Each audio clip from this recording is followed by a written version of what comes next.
Hey there, welcome back to Reddit Stories, Cookie Edition. Make sure to like and subscribe to the channel for more Reddit stories. I, 26 male, found out my fiancé, 27 female, possibly gave a stripper A at her bachelorette party. I removed my previous post because I was so upset about it at the time that I understood it wasn't good to have a discussion about it. In an effort to cope, I created the post immediately after the person phoned, but it didn't work. My thoughts were becoming too dark, and I wanted to remove myself totally from the situation for my own protection. My head is back on straight after hunkering down at my parents' house and surrounding myself with people I could trust, and I'll fill in those who asked for an update. For anyone who missed my initial post, here's a brief refresher. My fiancée will be referred to as Jane. One of the bridesmaids' husbands called me and said he saw something that led him to believe Jane had had relations with a stripper at her bachelorette celebration. Any or passionate kisses outside of the partnership was a full deal breaker, as agreed upon when the relationship began. When I pushed for further information, he hinted at it in a vague manner. When I inquired whether he may have been wrong or misinterpreted a text or overheard discussion, he said he was certain. I knew the bridesmaid. I believed she was feeling bad and was using her husband as a proxy informant to protect my girlfriend from going after her when I questioned her. I was so distraught when I got off the phone with the man that I simply shut down. I just held my own non-bachelor party at home with some buddies, playing WOW Classic. So hearing this news after such a lovely day struck me really hard. My cousin, who has known Jane since childhood, attended the party, so I decided to try to relax and wait until the following day to ask her if she observed anything. At this point, I was still hoping it was a mistake or a cruel hoax. Jane didn't live with me, and she was intending to spend the night at her parents' house, so I knew she wouldn't come up unexpectedly. I essentially lay in bed all night looking at the black ceiling while listening to the doors in Opeth and trying not to go insane. I didn't phone my cousin till noon the following day. I couldn't get through the first 5 times I phoned, and red alarms are going off like crazy now. So, when I believed she was avoiding me, I walked over to my parents' house and dialed my father's workplace phone number. When she eventually answered the phone and realized it was me, the solemn tone in her generally annoyingly cheery 23-year-old party girl's voice told me everything I needed to know. Me, I heard last night, was a bit crazier than normal. Her, oh, yeah, me.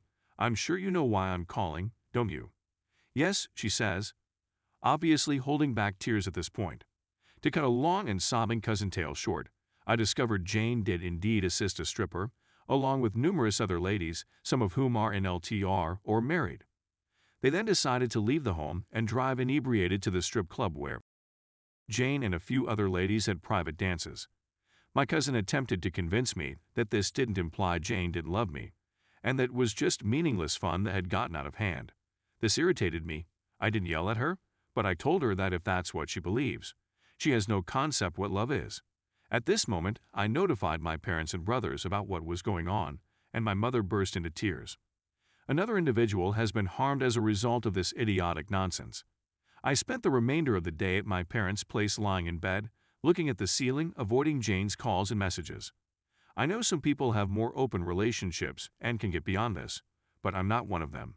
I'm monogamous all the way through. I ultimately canceled everything and lost a large amount of money. I know it's a nasty move, but I ended my relationship with Jane by text message. I believed it would be better to just go away cleanly, without any real conflict. There was nothing to be gained by yelling, screaming, accusing, and calling her names. When individuals are trapped like this, they sometimes lash out, and I didn't want the lady I was about to marry to say nasty to me in some type of justification of her actions. I'm sad and feel deceived, and that type of nonsense isn't going to help. I simply texted her to let her know I was aware of what she'd done. I emphasized that I don't want vengeance, that I'm not interested in embarrassing her or her friends and spreading it around, but that it's a definite evidence that we're not fit for one another and that it's over with no chance of reconciliation. I waited till she answered once to ensure she received the text before blocking her on my phone and all social media. I delivered the stuff she had at my house to my cousin to return to her, and I haven't heard from her or her family since. I'm still feeling like hammered dog, but I'm getting better at not feeling like a black hole is sucking me inside out. This, however, was not like the breakups I had in high school and college. Something inside of me has broken this time, and it can't be healed as it used to. My body's confidence is now utterly gone. I kept wondering what it was about the stripper guy that made an apparently devoted lady betray and maybe toss away everything. Was it greater muscles, a bigger, better appearance, or a more outgoing personality? I'm not a supermodel, but I'm not bad either. I don't dress or behave like a B*TCH or A, or am I just plain stupid? I was really certain about this person, but she cheated on me just before our wedding. This garbage takes a man's soul, grinds it up, consumes it, and spits it back out. Update 1. I was eventually contacted by someone from her camp. Her stepfather contacted me tonight to find out what was going on and if there was anything I could do to help. I didn't offer him any specifics. I simply told him that Jane had crossed the line of forgiving conduct in our relationship, and there was no way to save it, and any time spent trying by either party was time lost that might have been spent moving on. When I stated it, I could see he knew what I meant and what had occurred. He's a really laid-back, old-school Hispanic man who apologized for things not working out and wished me luck. I wasn't particularly close to him, but I'll miss hanging out in his garage, shooting the about bikes and such. Update 2. I just got off the phone with the bridesmaid's husband, who was the first to call and let me know what was going on. I don't know him, but I have a cordial relationship with his wife. His wife apparently grew really uncomfortable when several of the ladies began grabbing and rubbing the strippers and she left and went home. When he inquired why she came home early, she became agitated and spilled the beans. I'd assume she'd do it to preserve her own marriage if word got out. Anyway, he took a moral decision and determined that the women's husbands and boyfriends had a right to know how their significant others were doing when they weren't around, and he forced his wife give him all of her contact information. Seriously, I owe so a lot to this man. If I had discovered this a few years later, the termination of the relationship would have been even worse. His wife is still refusing to speak to me, but it doesn't matter anymore. I promised him that when things calmed down, I'd take him out and buy him every drink in the bar. I may not have known if this guy hadn't had the moral strength to make the call. Final update. Last but not least, it's been 10 days since I got the phone call that officially terminated our relationship. I'm nearly back to normal, albeit I'm still feeling a little blah.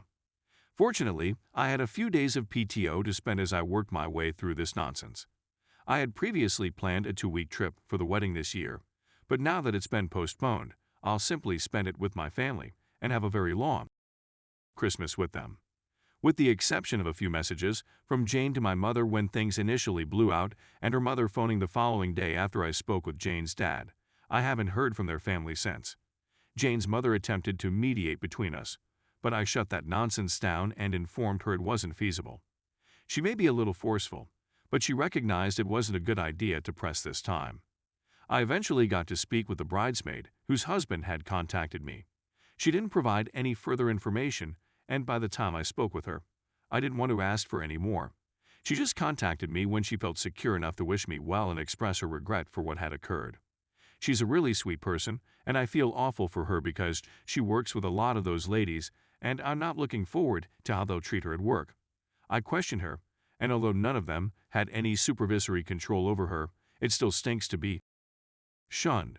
I haven't heard anything from any of the other ladies, and my cousin has vanished. My mother handled the cancellation of all wedding invites since she was the one who helped send them all out. I asked her to just inform everyone that Jane and I had changed our minds about getting married and had chosen to postpone things for the time being. To be honest, I'm humiliated about what occurred and don't want to be known around town as the man whose ex-fiancée jerked off and probably banged a stripper days before their wedding. I'm sure it'll spread eventually, but if I let it fade like this, it'll be more of a wild rumor than definite reality for most people. I simply want to get out of here with as little controversy as possible and get on with my life. I've requested my mom to contact Jane's mother in order to get the engagement ring. Hopefully she won't cause me any problems since they were costly, and a friend of mine is prepared to purchase the ring set for the same price I spent for it for his wedding in a few months.